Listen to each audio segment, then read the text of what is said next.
Leonardo was born in Ancinous, Tuscany, which is present-day Italy, close to the town Vinci, which we associate with him today. When he was alive, he was just referred to as Leonardo or Florentine because he lived by Florence. His parents never got married. His mother was Katrina, who was a peasant. Growing up, he was raised by an uncle who helped to form Leonardo's fondness of nature. Da Vinci received no real education, except for basic writing, reading, and math skills.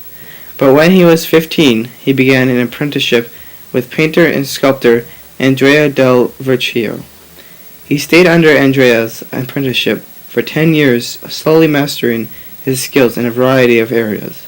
Eventually, he became an independent master in 1478.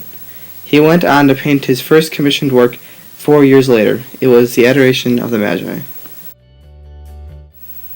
Leonardo didn't finish his work. Therefore, he moved to Milan to work for the Savoia clan as an engineer, painter, architect, designer of court festivals, and a sculptor.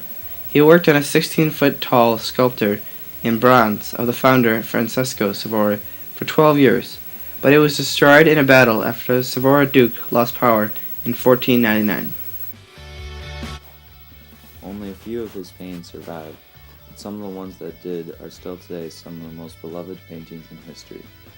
One of those was The Last Supper. The Last Supper was painted in Milan from about 1495 to 1498. It was made with tempera and oil meal on plaster.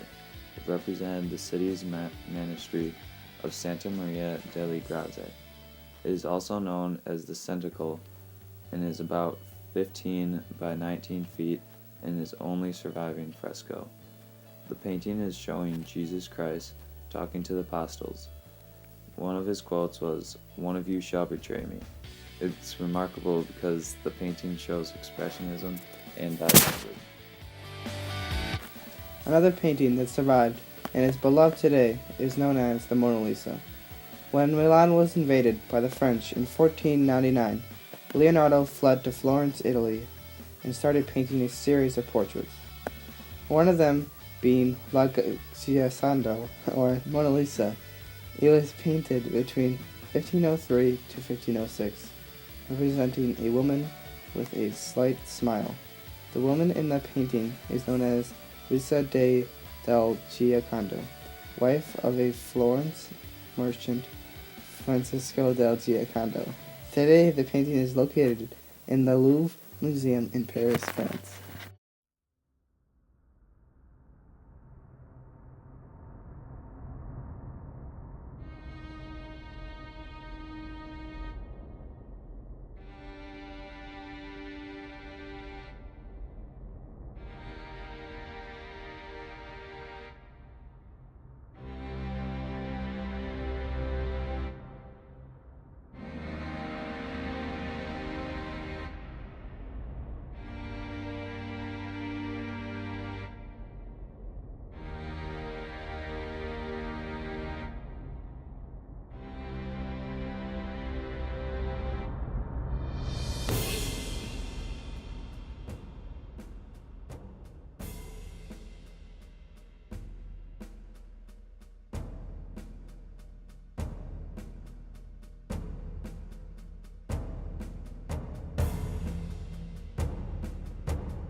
Vitruvian Man was one of his most iconic drawings.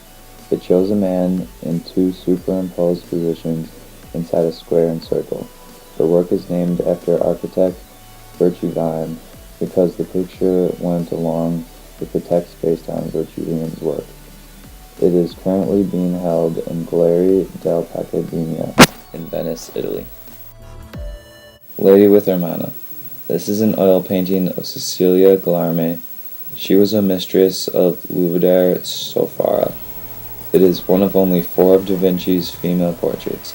It is displayed in Cesarczycy Museum in Krakow, Poland. This is his only self-portrait ever known to be done by Da Vinci.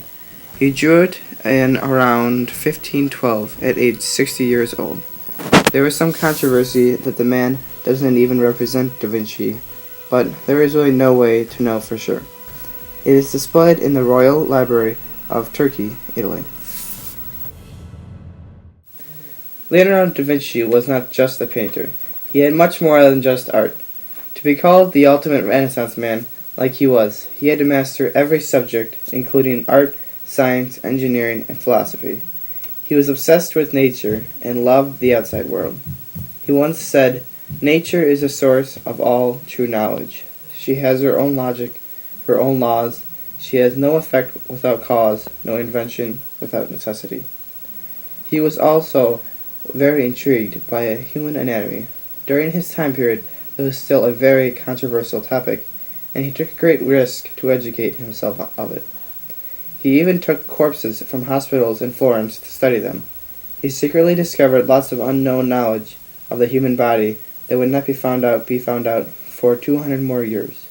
Later on in life, the church condemned his work, saying that it was anti-Christian.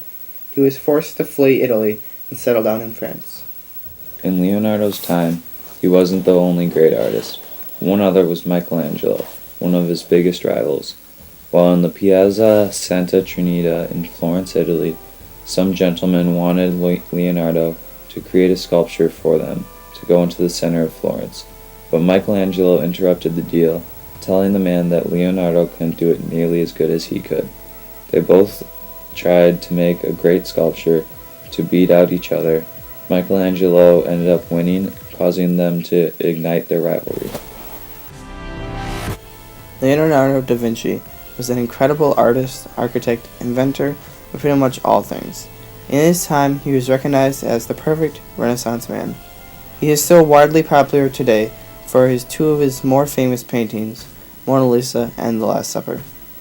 He was almost completely self-educated, and he has dozens of notebooks filled with his ideas, ranging from art all the way to aeronautics.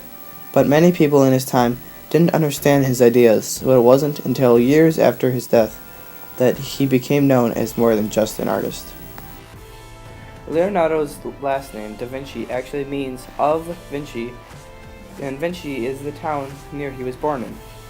Also, many of his inventions were limited by the level of technology in his time. He was fascinated by flight, studied birds. In 1994, Microsoft founder Bill Gates purchased Da Vinci's most famous scientific writings, the Codex Legislator. Leonardo never married or had children. He filled all the paper that he used to the top because paper was expensive back then. For humane reasons, Leonardo was a vegetarian, which was very uncharacteristic in that time. He was also the first to say the sky was blue and gave the reasoning why. He also figured out why the moon wasn't always visible. Leonardo da Vinci was raised by a single father. He invented hydraulic pumps. He drew the first plans of the armored car in 1485. He also designed a movable bridge for the Duke of Milan, which helped him for army reasons. He produced aerial maps for Caesar Borgia, which are still accurate today. He even invented the bicycle 300 years before it actually appeared on the road. Leonardo was left-handed and was one of the first Italians to use oil paint. When Leonardo da Vinci died, Melzi became the principal heir and the owner of Leonardo da Vinci's estate. He received his money, tools, library, personal effects, and all his paintings. Salai and his servant, Bastia de Velusis. Each received half of Leonardo's vineyards. His brother received land, and his serving woman received a black coat of good fur with fur edge.